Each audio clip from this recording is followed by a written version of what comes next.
You're tuned into the first newscast devoted to the Highland Lakes area. Local team coverage on Tribune Headline News, bringing you the stories you care about now.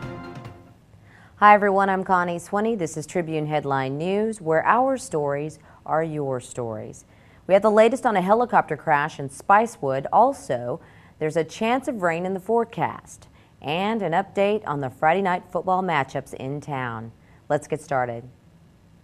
The Lower Colorado River Authority could cut water supplies to rice farmers on the Gulf Coast to protect the levels for local residents. The combined levels of Lakes Travis and Buchanan have dipped below half full. Releasing more of the water to help downstream has posed problems among water customers and closed some businesses in the Highland Lakes. However, cutting off supplies to rice farmers could cripple the economy in counties like Wharton and Matagorda. According to an LCRA statement, the board will consider making a request to the Texas Commission on Environmental Quality to deviate from the state-approved water management plan involving water releases. We'll keep you posted. In our next headline, a pilot and passenger avoid serious injury after their helicopter crashes in a field a few hundred feet from the highway in Spicewood. We were on the scene of the crash about 9 a.m. on Thursday. The incident happened a few hundred feet, actually 100 feet away from Highway 71, less than a mile west of the Spicewood General Store. The 1983 Bell aircraft apparently lost power before crashing.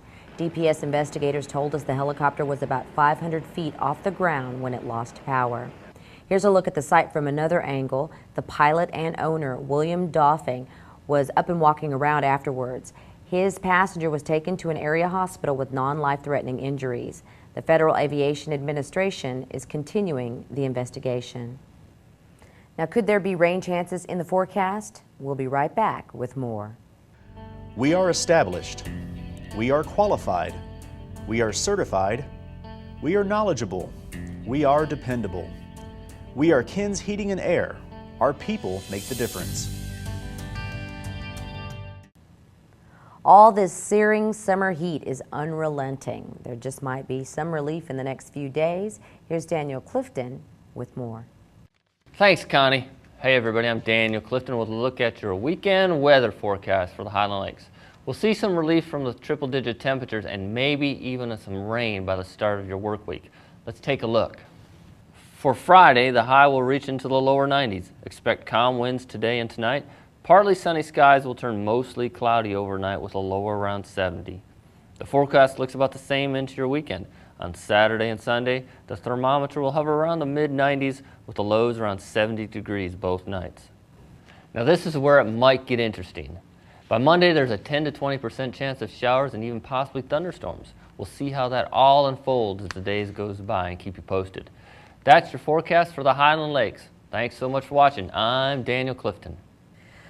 Marble Falls football fans can stay within the city limits on Friday night to watch some football. We're going to talk about the Flames and the Mustangs coming up in sports. Coach Larry Berkman takes a hands-on approach to coaching, and he takes that same approach to handling your car. So join Coach's team and give your car, truck, or boat the MVP treatment at Coach Wash, where our customers call the plays.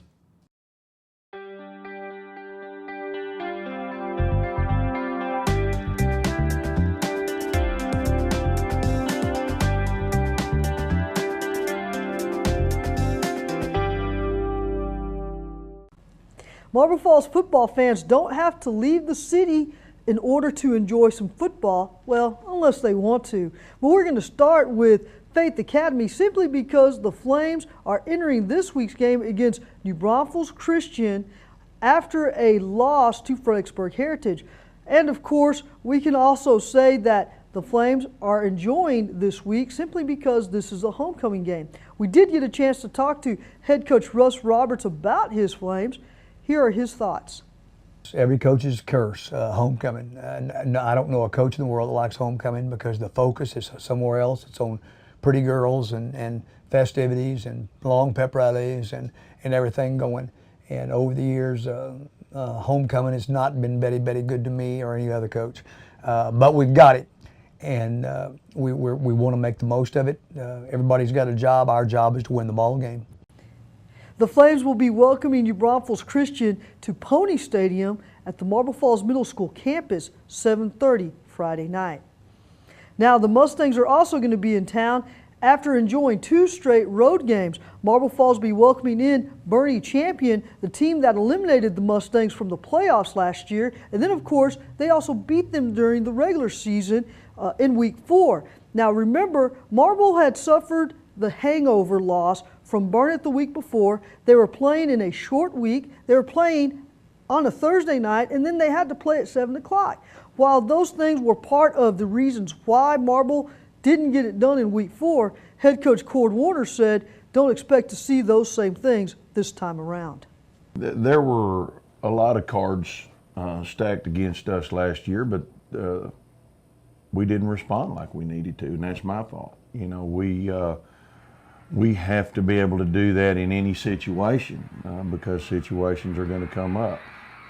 Is it going to help to be at home? Yes. Is it going to help to be in a routine? Absolutely. Is it going to help to be familiar with, you know, what they do? It is for the coaching staff. You know, our kids, our young kids played them last year. You know, most of these guys weren't involved in those other 2 games. So I think we're going to come out and get after them pretty good. They have a very solid football team. The Mustangs and the Chargers will kick off at 7:30 Friday night at Mustang Stadium on the Marble Falls High School campus. That's it for sports. I'm Jennifer Fierro. Connie, back to you. Jennifer, thanks. Election time is getting closer. Officials want Burnett County voters to know what's expected of them. However, voters need to realize there is one other significant change that goes into effect for the November 8th election. Officials are consolidating the voting locations. Instead of 23 different locations, there will be 6. The website on your screen lists those locations.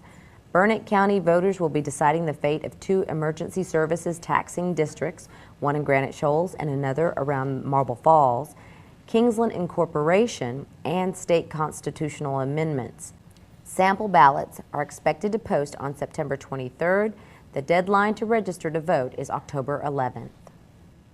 Changes to voter ID requirements and the new Burnett County precinct lines will not go into effect until 2012.